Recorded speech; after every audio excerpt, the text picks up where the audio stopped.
Welcome to think and grow rich channel. இன்னைக்கு நம்ம rich dad poor டேடோட 8th chapter தான் பார்க்க போகிறோம். ஓகேங்களா? இன்னைக்கு இந்த 8th சாப்டரில் அப்படின்னா முக்கியமான கான்செப்ட் அப்படின்னு பார்த்தீங்கன்னா ஓவர் கம்மிங் ஆப்ஜிக்கல்ஸ். ஓகேங்களா? இதுதான் நம்ம 8th சாப்டரில் பார்க்க போகிறது. இதுக்கு கீழே வந்து நிறைய கான்செப்ட்ஸ் வரும். ஓகேங்களா? இது வந்து பார்த்தீங்கன்னா நீங்களும் ஒரு சிறந்த பிஸ்னஸ் மேன் ஆகலாம். ஓகேங்களா? இது ஒரு பிஸ்னஸ் ஓரியன்டட் புக்கு. நீங்கள் சாப்டர் 7 வரைக்கும் பார்த்துருப்பீங்க. சாப்டர் 7 வரைக்கும் நீங்கள் பார்க்கலாம். நீங்கள் ப்ரீவியஸ் வீடியோஸில் போய் பார்த்துட்டு வைக்கலாம். இப்போ வந்து இந்த வீடியோக்குள்ளே போகலாம். வாங்க நம்ம வீடியோக்குள்ளே பார்த்தோம்னா நம்ம சேனல் யாரும் சப்ஸ்கிரைப் பண்ணுங்க. ஓகேங்களா? இப்போ வாங்க வீடியோக்குள்ளே போகலாம். First financial knowledge. எல்லாருக்கும் ஃபினான்ஷியல் நாலேஜ் ஒண்டி இருந்தால் வண்டி போடாது. அதாவது பணம் எப்படி சம்பாதிக்கணும் அப்படின்ற ஒண்டி இருந்தாலும் போதாது. நீங்கள் வந்து அது எப்படி வந்து மேனேஜ் பண்ணணும் அப்படின்றது வந்து முக்கியமாக தெரிஞ்சுக்க வேண்டிய விஷயம். ஓகேங்களா? அப்போ வந்து பார்த்தீங்கன்னா நீங்கள் வந்து நிறைய ஸ்டெப்ஸ் இருக்குது. இதில் வந்து நீங்கள் வந்து மேனேஜ் பண்ணாமல் தவற விடுறதுக்கு நிறைய தப்புகள் இருக்குது. அதை வந்து எப்படி சரி பண்ணலாம் அப்படின்ற மாதிரி இந்த சாப்டர் சொல்லியிருப்பார். என்னென்ன தப்புன்னு அதில் பார்க்கணும்னா முதல்ல ஃபியர். ஓகேங்களா? அப்புறமா கிரிட்டிசிசம். அப்புறமா வந்து பார்த்தீங்கன்னா லேசினஸ். அப்புறமா பேட் ஹேபிட்ஸ். அப்புறமா வந்து அரகண்ட். அப்புறமா அதுக்கு இந்த 5ம் பார்த்தீங்கன்னா எப்படி வந்து நம்ம தவிர்க்கிறது அப்படின்ற மாதிரி இந்த புக்கில் வந்து அவர் சொல்லியிருப்பார் இந்த சாப்டரில். ஓகேங்களா? முதல் விஷயம் பார்த்தீங்கன்னா நம்ம வந்து ஃபியர், பயம். ஓகேங்களா? ஒரு விஷயத்தில் நம்ம ப்ராஃபிட் வருதோ இல்லையோ அது வந்து இன்வெஸ்ட் பண்ணுற போது நம்ம பயப்படுவோம். ஒரு 2 லட்சம் நம்மளுக்கு வந்து நம்மளுக்கு கொடுக்குறாங்கன்னு வச்சுக்கோங்களேன். அதில் கிடைக்கிற சந்தோஷம் விட நம்மளுக்கு வந்து இதில் இன்வெஸ்ட் பண்ணால் 10 லட்சம் கிடைக்கும் அப்படின்னு சொன்னால் கூட அதில் இன்வெஸ்ட் பண்ண மாட்டோம். ஏன்னா பயம் தான் இருக்கும். ஏன்னா இன்றைக்கி வந்து நான் இன்வெஸ்ட் பண்ணோடனே ஷேர் மார்க்கெட் டவுன் ஆயிடுச்சுன்னா நான் இன்வெஸ்ட் பண்ணோடனே அந்த கம்பெனி இழுத்து முட்டாங்கன்னா அப்படின்ற மாதிரி தப்பாக யோசிப்போம். அந்த பயத்தை முதல்ல நம்ம போக்கணும். ஓகேங்களா? அந்த பயத்தை நிறைய வகையில் நம்ம பார்க்கலாம். அப்படின்னா ஃபஸ்ட்டு வந்து என்ன பண்ணி சொல்யூஷன் சொல்கிறாரு ஆத்தர். என்ன சொல்கிறேன்னா இன்வெஸ்ட்மெண்ட் காமனாக இன்வெஸ்ட்மெண்ட் பண்ணோம். அதில் வந்து ஹை ரிஸ்க் இன்வெஸ்ட்மெண்ட் இருக்குது, மீடியம் ரிஸ்க் இன்வெஸ்ட்மெண்ட் இருக்குது, லோ லெவல் ரிஸ்க் இருக்குது. ஓகேங்களா? இது மாதிரி 3 வகை இருக்குது. ஓகேங்களா? நம்ம வந்து ஹை லெவல் ரிஸ்க் எடுத்தோம்னா நம்ம வந்து பார்த்தீங்கன்னா சீக்கிரமாக பணக்காரத்துக்கு வாய்ப்பு இருக்குது. அதே லோ லெவல் ரிஸ்க் எடுத்தோம்னா நம்ம வந்து பார்த்தீங்கன்னா பொறுமையாக தான் நம்ம பணக்கார ஆகும். அதே வந்து பார்த்தீங்கன்னா மீடியம் எடுத்தோம்னா நம்ம வந்து மீடியமாக கொஞ்சம் கொஞ்சமாக தான் பணக்கார ஆகும். ஓகேங்களா? இதில் வந்து ஆத்தர் வந்து நீங்கள் 3த்தில் எது வேணால் செலக்ட் பண்ணிக்கோங்க. ஆனால் வந்து எது செலக்ட் பண்ணாலும் சீக்கிரமாக பிஸ்னஸ் ஆரம்பிங்க அப்படின்ற மாதிரி ஆத்தர் வந்து சொல்கிறாரு. ஏன்னா நீங்கள் ஸ்லோ செலக்ட் பண்ணிங்க இல்லை மீடியம் செலக்ட் பண்ணிங்க ரொம்ப நாள் ஆகும். அப்போ ரொம்ப நாள் ஆகிறதுக்கு வந்து நீங்கள் சீக்கிரமாக செலக்ட் பண்ணி ஆகணும். உங்கள் பிஸ்னஸை எதில் இன்வெஸ்ட் பண்ணணும், எந்த பிஸ்னஸ் ஆரம்பிக்கணும் அப்படின்றது சீக்கிரமாக முடிவு எடுக்கணும். முடிவு எடுத்த உடனே ஸ்டார்ட் பண்ணுங்கள். அதை பற்றி பேசிக் நாலேஜ் இருந்தால் போதும், போக போக நீங்களே கற்றுப்பீங்க அப்படின்ற மாதிரி ஆத்தர் வந்து சொல்கிறாரு. எந்த மாதிரி ரிஸ்க் நீங்கள் எடுக்கிறீங்களோ, எந்த மாதிரி நீங்கள் ஹை எடுங்க, மீடியம் எடுங்க, லோ எடுங்க, எந்த மாதிரி ரிஸ்க் எடுக்கிறீங்களோ அதுக்கேற்ற மாதிரி உங்கள் ஹார்ட் ஒர்க் போடணும். ஓகேங்களா? எல்லாத்துலேயும் பார்த்தீங்கன்னா இப்போ வந்து நம்ம ஸ்லோ எடுத்தோம்னா நம்மளுக்கு வந்து உடனே பணம் கிடச்சிடாது. ஓகேங்களா? அது வந்து பொறுமையாக தான் நம்மளுக்கு பணம் வரும். அதில் வந்து அவ்வளோவா நம்ம வந்து வேலையை பார்க்குற மாதிரி இருக்காது, பொறுமையாக தான் பணம் வர மாதிரி இருக்கும். ஆனால் ஹை ரிஸ்க் வந்து நம்ம ஃபுல்லாக ஃபோக்கஸ்டாக அதிலே வேலை செய்கிற மாதிரி இருக்கும். ஓகேங்களா? வேலை செஞ்சு நம்ம வந்து ஷார்ட் டைம்லேயே வந்து நம்ம ஹை லெவல் ரிஸ்கில் வந்து நம்ம வந்து வெளியே இல்லை. ஓகேங்களா? இதில் வந்து நிறைய பேர் வந்து பார்த்தீங்கன்னா நம்ம வந்து இது வீட்டில் நம்மளுக்கு சின்ன வயசுலேருந்து சொல்லிக் கொடுத்து பார்த்தீங்கன்னா ஃபெயிலியர் ஆகிட்டா தப்பு அப்படின்ற மாதிரி சொல்லுவாங்க. இப்போ ஃபார் எக்ஸாம்பிள் வச்சுக்கோங்க, எக்ஸாமில் ஃபெயில் ஆகிட்டா நீ வந்து வாழ்க்கையில் உருப்படவே மாட்டேன் அப்படின்ற மாதிரி சொல்லுவாங்க. ஓகேங்களா? ஆனால் வாழ்க்கையில் பிஸ்னஸில் அப்படி மாதிரிலாம் இல்லை. ஃபெயிலியர் ஆனால் அதுலேருந்து ஒரு லெசன் கற்றுக்கலாம். அது வந்து நம்மளுக்கு அதான் லாஸ்ட் அப்படின்ற மாதிரி இல்லை. நிறைய கம்பெனி வந்து பார்த்தீங்கன்னா பேங்க் கார்ஃப்டிக்கு போயிட்டு வந்து திரும்பி வெளில இருக்காங்க. அப்படின்னா பார்த்தீங்கன்னா அதாவது கடன் ஓவர் ஆகிட்டு அவங்க கடைசி வரைக்கும் கடன் ரொம்ப ஓவர் ஆகிட்டு அதுக்கப்புறம் கூட எழுந்து வந்து நிறைய கம்பெனி இருக்காங்க. ஓகேங்களா? இதே மாதிரி நிறைய கம்பெனி இருக்கும்போது பார்த்தீங்கன்னா அவங்க வந்து இதான் கடைசி அப்படின்ற மாதிரி நினைக்கவே இல்லை. அவங்க வந்து நம்ம வந்து இதான் ஸ்டார்டிங்கிற மாதிரி அவங்க வந்து திருப்பியும் உருவாக்க ஆரம்பிக்கிறாங்க. அது இது. ஓகேங்களா? அதுமாதிரி நீங்களும் பயப்படக்கூடாது. லாஸ் ஆகுமா அப்படின்ற மாதிரி பயப்படாதீங்க. ஓகேங்களா? வீட்டில் வந்து சின்ன வயசுலேருந்து எல்லா இடத்துலையும் பார்த்தீங்கன்னா ஸ்கூல்லேயும் சரி நம்ம வீட்லேயும் சரி நம்மளுக்கு வந்து பயம் முடிச்சு வச்சிருப்பாங்க. தோக்குறது நல்ல விஷயம் கிடையாது, கெட்ட விஷயம் அது மாதிரிலாம் சொல்லியிருப்பாங்க. ஆனால் தோக்குறது நல்லது தான். அதுதான் ஒரு அடித்தளம் அப்படின்ற மாதிரி சொல்கிறார் ஆத்தர். அது மட்டும் இல்லாமல் பணம் வந்து நம்ம வீட்டில் வந்து மணி டாபிக் பேசும்போது பார்த்தீங்கன்னா இது வந்து சம்மந்தம் இல்லாத டாபிக் அப்படின்னு சொல்லிட்டு எல்லாரும் ஏந்து போயிடுவாங்க. ஓகேங்களா? மீடியம் ஃபேமிலி அதுமாதிரி, லோ ஃபேமிலி அதுமாதிரி, புவர் ஃபேமிலி அதுமாதிரி இருந்தீங்கன்னா உங்களுக்கு அது மாதிரி தான் நடக்கும். ஓகேங்களா? அதே பணக்கார வீட்டில் பார்த்தீங்கன்னா பணத்தை பற்றி சின்ன வயசுலேயே பேச ஆரம்பிச்சிடுவாங்க. அவங்க அப்பா அம்மா வந்து அவங்களே வந்து வாண்டடாக வந்து பசங்கிட்ட பேச ஆரம்பிப்பாங்க. ஆனால் நம்ம வந்து நம்மளுக்கும் பணத்துக்கும் சம்மந்தமே இல்லாத மாதிரி நம்ம வந்து அந்த டாபிக் பேசவே மாட்டோம். ஓகேங்களா? அதனால வந்து பார்த்தீங்கன்னா பணத்து மேலே ஒரு கெட்ட அபிப்பிராயம் இருக்கும். ஏன்னா பணம் நம்ம மரத்தில் கைக்கிறது அது மாதிரின்ற ஒரு கெட்ட அபிப்பிராயம் நம்ம மனசில் இருக்கும். பணக்காரங்களாம் கெட்டவங்க அப்படின்ற மாதிரி நம்மளுக்கு வந்து சின்ன வயசுலேருந்து கொஞ்சம் தோண ஆரம்பிக்கும். ஓகேங்களா? இப்போ வந்து இவர் என்ன சொல்கிறாருன்னா உங்களுக்கு வந்து ஃபோக்கஸ்டாக நீங்கள் வந்து இருக்கணும் ஆனால் பேலன்ஸாக இருக்கக்கூடாது அப்படின்ற மாதிரி சொல்கிறாரு. பேலன்ஸ்டாக என்னன்னு பார்த்தீங்கன்னா இப்போ நான் உங்களுக்கு எக்ஸ்பிளைன் பண்ணுற பாருங்க. இப்போ முத்தூட் ஃபினான்ஸ் இருக்குது. அதில் வந்து பார்த்தீங்கன்னா இப்போ அதில் இன்வெஸ்ட் பண்ணுறீங்க, கோல்டில் இன்வெஸ்ட் பண்ணுறீங்க, தனித்தனியாக ரியல் எஸ்டேட்டில் தனித்தனியாக இன்வெஸ்ட் பண்ணிகிட்டே வரீங்க வச்சுக்கோங்களேன். பாண்ட்ஸாக இருக்கட்டும், Muthoot finance, stocks, real estate எல்லாமே தனித்தனியாக இன்வெஸ்ட் பண்ணிகிட்டே வரீங்க. அது வந்து பார்த்தீங்கன்னா நீங்கள் வந்து பேலன்ஸ்டாக இருக்கீங்க. அதாவது ஒன்று போனால் முத்தூட் ஃபைனான்ஸில் போச்சுன்னா போட்டோம், நான் கோல்டில் எடுத்துருவேன், நான் கோல்டில் போனால் போட்டு நான் ரியல் எஸ்டேட்டில் எடுத்துருவேன். அதுமாதிரி இதில் போனால் போட்டுன்னு ஒரு 5 வச்சுருப்பீங்க. ஓகேங்களா? இது மாதிரி வைக்கிறதுனால பார்த்தீங்கன்னா எது போனால் போட்டால் நீங்கள் வந்து கவலை இல்லாமல் இருப்பீங்க. இது வந்து தப்பு. ஓகேங்களா? இது உங்களுக்கு பணம் தரும், பணம் தராதுன்னு இல்லை, ஆனால் சீக்கிரமாக பணக்கார ஆகிறதுக்கு கஷ்டம் இது வழி. ஓகேங்களா, லக் அடிச்சா வேண்டி தான் இதில் வந்து பணக்கார முடியும். ஆனால் ஃபோக்கஸ்டாக, அதாவது அதாவது ஒரே விஷயத்தில் வந்து நீங்கள் ஃபோக்கஸ்டாக இருக்கணும். ஓகேங்களா, நாலேஜ் பேக்கப் இருக்கணும். அதில் வந்து கொஞ்சம் நாலேஜ் இருந்தால் கூட போதும். ஓகேங்களா, நீங்கள் வந்து அதுலேயே ரொம்ப ஃபோக்கஸ்டாக இருக்கணும். ஃபோக்கஸ்டாக இருந்து பார்த்தீங்கன்னா அதில் வந்து இப்போ நான் முத்தூட் ஃபைனான்ஸ் சொன்னால் அது பணம் வரும்னு தெரிஞ்சால் தான் இன்வெஸ்ட் பண்ணேன். ஓகேங்களா, பணம் வராது அப்படின்னு நினச்சி வந்து நான் இன்வெஸ்ட் பண்ணாமல் விட்டுறக்கூடாது. அதனால் அதில் வந்து பணம் வருமா பணம் வராதா அப்படின்ற மாதிரி பார்த்து தான் நான் இன்வெஸ்ட் பண்ணேன். ஓகேங்களா, இந்த விஷயம் வந்து பார்த்தீங்கன்னா நம்ம பணம் இன்வெஸ்ட் பண்ணுறதை பொறுத்து. ஓகேங்களா, நம்ம வந்து முத்தூட் ஃபைனான்ஸ் இன்வெஸ்ட் பண்ணுறோம், வேறு ஏதாச்சும் வந்து ரியல் எஸ்டேட்டில் இன்வெஸ்ட் பண்ணுறோம், அது வந்து பணம் வரும்னு தெரிஞ்சு தான் இன்வெஸ்ட் பண்ணோம். நம்ம வந்து சாய்ஸ் வைக்கக்கூடாது, பேலன்ஸ் பண்ணக்கூடாது. நம்ம இது ஃபினான்ஸை இது வந்து இங்கே போச்சுன்னா இங்கே வரட்டும் அப்படின்ற மாதிரி பேலன்ஸ் பண்ணக்கூடாது அப்படின்ற மாதிரி சொல்கிறாரு. ஃபார் எக்ஸாம்பிள் எனக்கு ஒரு கதை தோணுது, அந்த கதை சொல்கிறேன். இது எங்கள் கிட்டே எனக்கு சரியாக ஞாபகம் இல்லை. ஓகேங்களா, என்ன கதைன்னு பார்த்தீங்கன்னா, ஒரு ராஜா இருப்பார். ஓகேங்களா, ராஜா வந்து பக்கத்து நாட்டில் போருக்கு போகும்போது பார்த்தீங்கன்னா கப்பலில் போவாங்க.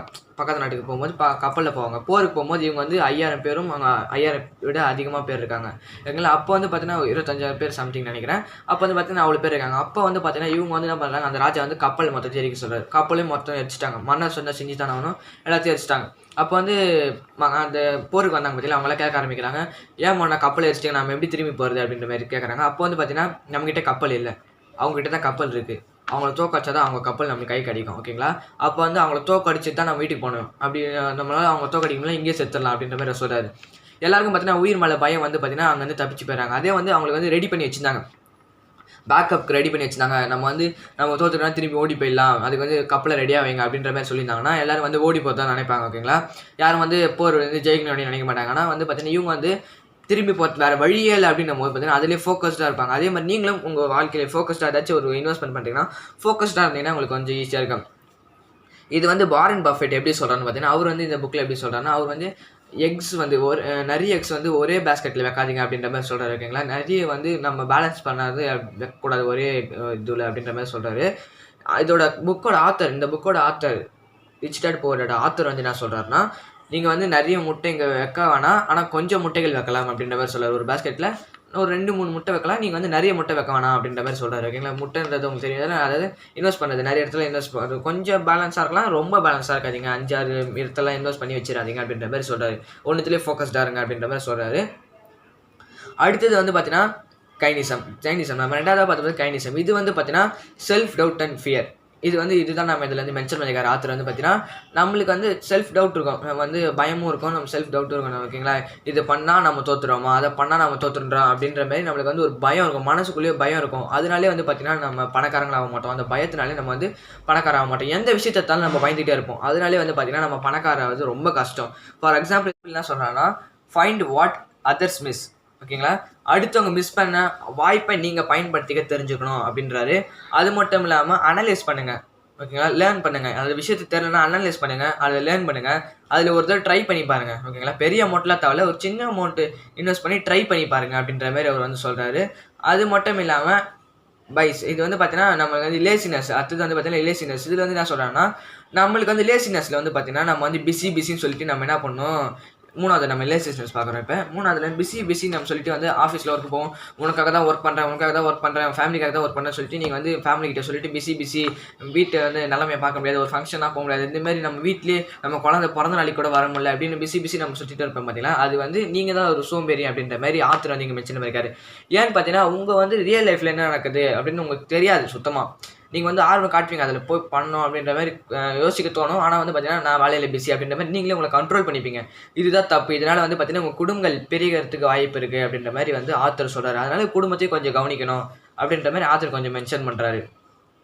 எப்போவுமே பேலன்ஸாக இருக்க தான் ட்ரை பண்ணுவோம். எல்லாத்துலேயும் பேலன்ஸாக இருக்க மாதிரி ட்ரை பண்ணுவோம் ஒரு இன்வெஸ்ட்மெண்ட்லேயும். ஆனால் வந்து நம்ம வந்து பிஸ்னஸ்லையும் வந்து ஃபேமிலியும் வந்து பேலன்ஸாக இருக்க எப்போவுமே ட்ரை பண்ண மாட்டோம். ஒன்று பிஸ்னஸ்லேயே ஃபோக்கஸ் பண்ணிகிட்டு இருப்போம்.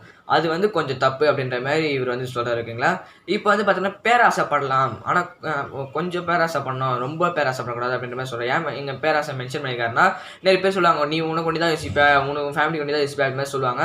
அதுமாதிரி யோசிச்சா தான் இந்த உலகத்தில் நீ சர்வே பண்ண முடியும் அப்படின்ற மாதிரி சொல்கிறாரு. பேராசைனா எப்படி தெரியுமா, ஓரளவுக்கு சின்னது. அதாவது இப்போ வந்து ஒரு எக்ஸ்பென்ஸான கார் இருக்குது, அந்த கார் நீங்கள் வாங்கணும்னு நினைக்கிறீங்க, ஆனால் உங்ககிட்ட அவ்வளோ பணம் இல்லை. அப்போனா அந்த கார் வாங்கிறதுக்கு என்ன பண்ணணும், நம்மளுக்கு என்ன பிரச்சனை அப்படின்னு பார்க்கணும். எங்கே சுற்றினாலும் உங்களுக்கு வந்து ஒரே இடத்துல தான் நிற்கும் பணம் தான் நம்ம என்ன வேணால் பண்ணலாம். அப்போ பணம் சம்பாதிக்கிறதுக்கு நம்ம என்ன பிரச்சனை, பணம் எப்படி நம்ம சம்பாதிக்கலாம் அப்படின்ற மாதிரி நீங்கள் நிறைய யோசிக்க ஆரம்பிக்கணும். ஓகேங்களா, இது மாதிரி பண்ணும்போது பார்த்தீங்கன்னா நீங்கள் வந்து அந்த காரை வந்து எவ்வளோ சீக்கிரம் வாங்க முடியுமோ அவ்வளோ சீக்கிரம் வாங்குவீங்க. ஓகேங்களா, இப்போ வந்து அவர் வந்து 2 கேசஸ் சொல்கிறார், 2 கேசஸ் ஆஃப் பீப்புள் சொல்கிறாரு. முதல் கேஸ் ஆஃப் பீப்புள் வந்து பார்த்தீங்கன்னா, we are not in rich, நம்ம வந்து பணக்காரங்க இல்லை அப்படின்னு சொல்லிட்டு அது வந்து அவங்க வாங்கவே நினைக்க மாட்டாங்க. அவங்க ஒரு கில்ட்டியாக ஃபீல் ஃபஸ்ட்டு வந்து கில்ட்டியாக ஃபீல் பண்ணுவாங்க, வாங்க முடியுமா அப்படின்ற மாதிரி. ரெண்டாவது வந்து அவங்க ஃபேமிலியை மாற்றி விட்டுருவாங்க, முன்னெல்லாம் வாங்க முடியாது அப்படின்னு சொல்லும்போது அவங்க திருப்பி ஒரே வார்த்தையை சொல்லும் போது அவனுக்கே தோண ஆரம்பிச்சிடும். ஒரு பையனோ ஒரு பொண்ணோ வந்து அவங்களுக்கு தோண ஆரம்பிச்சிடும், நம்மளால் இது வாங்க முடியாது போல இருக்குது அப்படின்ற மாதிரி அவங்களுக்கு தோண ஆரம்பிச்சிடும். அதனால் ஃபேமிலி கொஞ்சம் சப்போர்ட் பண்ணுங்க. அவங்க ஏதாச்சும் ஒரு பெரிய விஷயமா கூட கேட்கட்டும், ஏதாச்சும் ஆடி கார் பென்ஸ் கார் மாதிரி இப்போ சின்ன வயசுலேயே கூட கேட்கட்டுமே, உங்ககிட்ட அவ்வளோ பணம் இல்லைனா கூட என்கரேஜ் பண்ணுங்கள், டிஸ்கரேஜ் பண்ணாமல் என்கரேஜ் பண்ணுங்கள். நீ உன்னால் வாங்க முடியுப்பா, அதுக்கு நல்லா படிக்கணுப்பா, நீ இது மாதிரி பண்ணப்பா அப்படின்ற மாதிரி என்கரேஜ் பண்ணுங்கள், டிஸ்கரேஜ் பண்ணாங்க. ஓகேங்களா? அதுக்கப்புறம் பார்த்தீங்கன்னா ரெண்டாவது கேஸ் ஆஃப் பீப்புள் வந்து பார்த்தீங்கன்னா எமோஷனல் பிளாக்மெயில். அதை வந்து பார்த்தீங்கன்னா அப்பா அம்மா உனக்காக தான் நான் கஷ்டப்படுறேன், ஓவர் டியூட்டி பார்க்குறேன், எங்கள் அப்பா அம்மா இது மாதிரி எனக்கு வாங்கி தரல, உனக்கு தான் இந்த பொருளை வாங்கி தரேன், நீ கேட்ட பொம்மைங்களாம் எனக்கு வாங்கி தரேன், நான் கஷ்டப்பட்டு சேர்த்து வச்ச பணம் அப்படின்ற மாதிரி எமோஷனல் பிளாக்மெயில். இந்த 2 கேஸ் ஆஃப் பீப்புளை வந்து எங்கே இது பண்ணுறாங்கன்னா நம்ம ஹாப்பினஸ், அதாவது நம்ம வந்து ஆசைப்படுவோம் பார்த்தீங்களா, ஆசைப்படுறது தப்புன்ற மாதிரி இவங்க வந்து கொண்டு வந்துடுவாங்க. நம்ம ஏதாச்சும் ஒரு பொம்மை வாங்கணுமோ எதுலேயே ஒரு ஆசைப்படுவோம் ஓகேங்களா, அது தப்புன்ற மாதிரி இவங்க வந்து அந்த நம்ம ஹாப்பினஸை குறைக்கிற மாதிரி இவங்க வந்து அந்த குறிக்க தான் வருவாங்க ஓகேங்களா. இது வந்து ஆத்தர் வந்து இங்கே மென்ஷன் பண்ணியிருக்காரு. காரை வந்து நம்ம வாங்கவே மாட்டோம் அப்படின்ற வந்து நம்ம மைண்டில் ரெஜிஸ்டர் ஆகிடும், நம்மளால் அது வாங்கவே முடியாது அப்படின்ற மாதிரி ரெஜிஸ்டர் ஆகிடும். உங்கள்கிட்ட பணம் வந்தாலும் நீங்கள் வந்து தப்பாக இன்வெஸ்ட் பண்ணி திருப்பியும் வந்து கீழே போய்ங்களே தவிர, நீங்கள் வந்து கரெக்டாக இதுவாக இருந்தால் தான் உங்களால் அதாவது சர்வே பண்ண முடியும். உங்களால் வந்து அந்த கார் ஏதாச்சும் நீங்கள் அச்சீவ் பண்ண நினச்சிங்கன்னா அதை அச்சீவ் பண்ண முடியும் அப்படின்ற மாதிரி மென்ஷன் பண்ணியிருக்காரு. அது மட்டும் இல்லாமல் உங்களுக்கு பிடிச்ச வேலைகளை செய்யுங்க அப்படின்ற மாதிரி ஆத்தர் வந்து மென்ஷன் பண்ணியிருக்காரு. உங்களுக்கு பிடிச்ச எந்த வேலையாக இருந்தாலும் ஓகேங்களா அது வந்து செய்யுங்க. போன சாப்டர்லாம் சொல்லியிருப்பார், பிடிச்ச வேலைகளும் செய்யணும், பிடிக்காத வேலைகளும் கொஞ்சம் செய்யணும், அப்போ தான் வந்து சர்வே ஆக முடியுமே சொல்லியிருப்பாரு. நீங்கள் போன சாப்டர் பார்க்கலாம், பார்த்துருவாங்க ஓகேங்களா. இப்போ வந்து பார்த்தீங்கன்னா 4 ஹேபிட்ஸ் சொல்கிறார். ஹேபிட்ஸ், 4th வந்து ஹேபிட்ஸு. இது வந்து பார்த்தீங்கன்னா புவர் ரிச் அவங்களுக்குள்ளே இருக்கிற ரிலேஷன்ஷிப் மாதிரி லைட்டாக டிஃப்ரென்ஸ் பிட்வீன் மாதிரி ஓகேங்களா. இப்போ வந்து பார்த்தீங்கன்னா ஆத்தர் வந்து அவங்க ரிச் டேடையும் புவர் டேடையும் வந்து சேர்த்து சொல்கிறாரு. எப்படின்னு சொல்கிறாரு பார்த்தீங்கன்னா, ரிச் டேட் புவர் டேட் வந்து பார்த்தீங்கன்னா புவர் டேட பையன், அதாவது ஆத்தர் வந்து ரிச் டேட் கேட்குறாரு, நீங்கள் வந்து பில்ஸ்லாம் பே பண்ணிங்களா, அதுமாதிரி சும்மா கேட்குறாரு. உங்கள் அப்பா எப்படிப்பா அப்படின்னு கேட்குறாரு. எங்கள் அப்பா வந்து முதல் நாளே கட்டிடுவார் அப்படின்ற மாதிரி அவர் வந்து சொல்கிறாரு. அப்படி அப்போ முதல் நாளே கட்டிடுவார், அதனால தான் உங்கள் அப்பா வந்து இன்னும் பார்த்தீங்கன்னா ஏழையாகவே இருக்காரு அப்படின்ற மாதிரி அவர் வந்து மென்ஷன் பண்ணார் ஓகேங்களா. இப்போ வந்து இவர் வந்து கேட்குறாரு, ஏன் பில் கட்டுறது தப்பா அப்படின்ற மாதிரி கேட்குறாரு. ஆத்தரோட அப்பா அதாவது ரிச் டேட் சொல்கிறாரு, பில்ஸ் பே பண்ணுறது தப்பு இல்லை, உங்கள் அப்பா வந்து மொத்த நாளே பே பண்ணுறதுனால உங்கள் அப்பா வந்து ஏழையாக இருக்காரு. ஏன்னு பார்த்தீங்கன்னா நான் வந்து பார்த்தீங்கன்னா ஃபைனல் டே மாதிரி, அதாவது ஃபைனல் டே மாதிரி பே பண்ணேன் அப்படின்ற மாதிரி சொல்கிறாரு. அதுக்கு வந்து பார்த்தீங்கன்னா இவர் வந்து சொல்கிறாரு, அப்போனா பணம் கட்டுறது, அதாவது வட்டி அதாவது இப்போ கவர்மெண்ட் கிட்ட கட்டுற பற்றியில் அதுமாதிரி லோன்ஸ் அது மாதிரி கட்டுறதுல தப்பா அப்படின்ற மாதிரி கேட்கும்போது அவர் வந்து சொல்கிறாரு, தப்பு இல்லை, கட்டணும் தான், ஆனால் உங்களுக்குன்ற ஒரு பணம் எடுத்துக்கணும், உங்களுக்கு சேவிங்ஸ் ஒன்று இருக்கும் பார்த்தீங்கன்னா அதுக்கு வந்து பணம் வந்து தனியாக எடுத்துணும் அப்படின்ற மாதிரி சொல்கிறார். ஏன்னு பார்த்தீங்கன்னா நம்ம வந்து இப்போ கடன்காரர்களோ அவங்ககிட்ட யாராவது கடன் வாங்கியிருந்தோம் அப்படின்னு பார்த்தீங்கன்னா அவங்ககிட்ட வந்து நம்ம கடன் வாங்கியிருந்தோம்னா அவங்க வந்து நம்மளை வந்து வீட்டுக்கு வந்து கேள்வி கேட்பாங்க அப்படின்னு சொல்கிறதுனால நம்ம வந்து அவங்களுக்கு வந்து காசு கொடுக்குறோம், உடனே கொடுத்துட்றோம். ஆனால் நம்மளுக்கே கேள்வி கேட்க மாட்டோம் ஓகேங்களா. நம்ம வந்து சேவிங் பண்ணுறோம், இந்த மாதம் ஏன்டா 500 ரூபா நீ வந்து சேர்த்து வைக்கல அப்படின்ற மாதிரி நம்மளே வந்து நம்ம கேள்வி கேட்க மாட்டோம். அதனால வந்து பார்த்தீங்கன்னா நம்ம வந்து விட்டுருவோம், நம்ம கேள்வி கேட்டுப்போம், யார் நம்மளை கேள்வி கேட்க ஆள் இருக்கா அப்படின்ற மாதிரி சொல்லிட்டு நம்ம வந்து சேவிங் பண்ண மாட்டோம். ஆனால் ஆத்தரோட அப்பா அதாவது ரிச் டேட் என்ன சொல்கிறாருன்னா, நீங்கள் வந்து உங்களுக்குன்னு ஒரு அமௌண்ட் சேர்த்து வச்சுக்கணும் இல்லை, அதுலேருந்து வந்தோடனே சேலரி வந்தோடனே உங்களுக்கு எடுத்து வச்சுக்கோங்க.